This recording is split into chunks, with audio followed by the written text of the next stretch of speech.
You know, a lot of people today are asking tough questions about God. For instance, is God really there? Does he really exist? And if he's real, does he even love us? I think a lot of Christians today, even in tough seasons and challenging moments, ask similar questions. Does he really see me? Is he really for me? If I don't see him working in my life, is this God actually at work in my life? And the truth is, you need to look no further than John 1:14. That answers all of those questions. The God of the universe initiated towards you in love. The Word became flesh and came to this planet for you. That's what the God of the universe believes about you. That verse answers all of those questions. And John, according to him, more than anything else, he wants you to know about this God. When he could have said he's the God who is the Alpha and the Omega, the beginning and the end, holy and perfect and set apart. But John wants you to know above all other adjectives to describe our amazing God. His substance is grace and truth.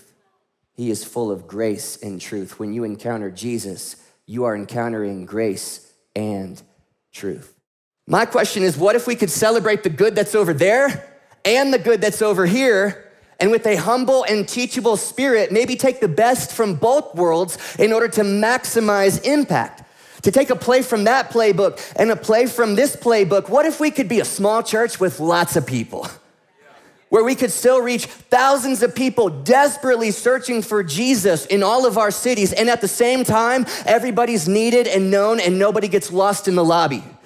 Where on the weekend, we can gather in large groups in a tabernacle, so to speak, and then on the weekdays, we gather in small groups around tables, so to speak.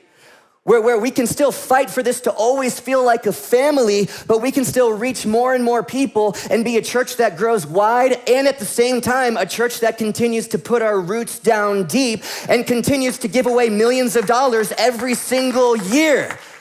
What if we could embrace the mystery of the middle? Here's another one.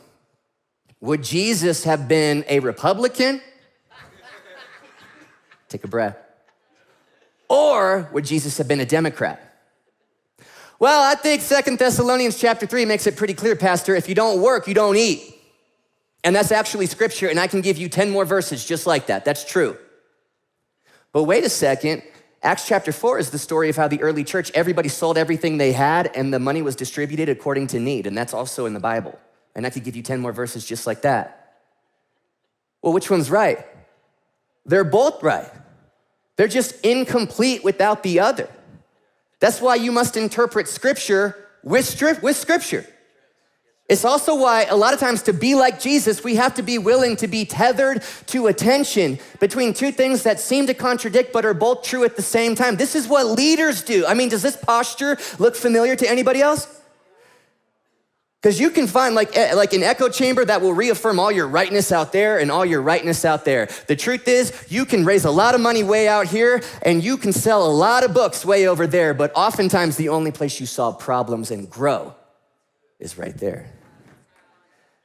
In Joshua chapter 5, Joshua is leading the Israelite army to Jericho to do the thing where they march around the walls 7 times and they blow the trumpets and then the walls fall down somehow and then they fight the battle. And somewhere along the way in Joshua chapter 5, they rendezvous with an angel of the Lord who just so happens to be a commander of heaven's armies. And Joshua has the nerve and audacity to ask this angel, are you for them or are you for us? And the angel answers him and says, I'm for God.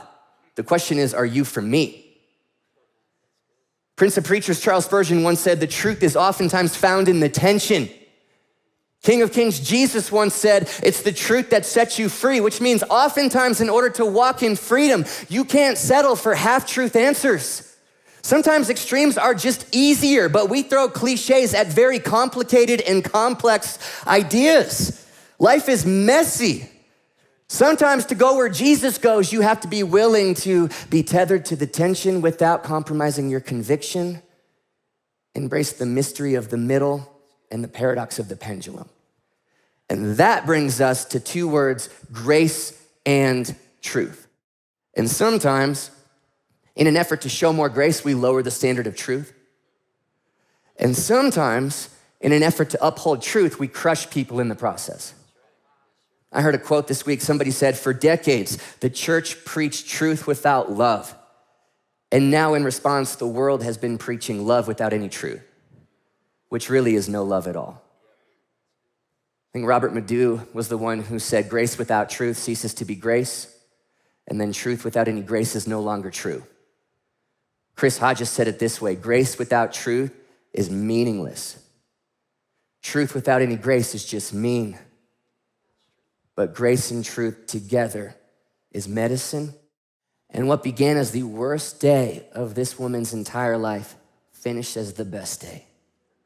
God has a way of doing that. Don't you dare mail in this day because it started bad. All it takes is one encounter and one moment with this God.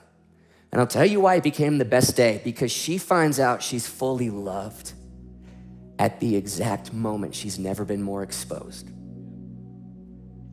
Not just the good, but maybe more important, God knowing the bad and the ugly about you more than you know about yourself, and in that moment, unconditional love. That's called freedom. The angry mob leaves and it's just her and Jesus, and Jesus looks at her and says, woman, where are your accusers? Does anybody condemn you? And she says, no one, Lord. He says, well, I don't either. Grace. Now go and leave your life of sin. Truth.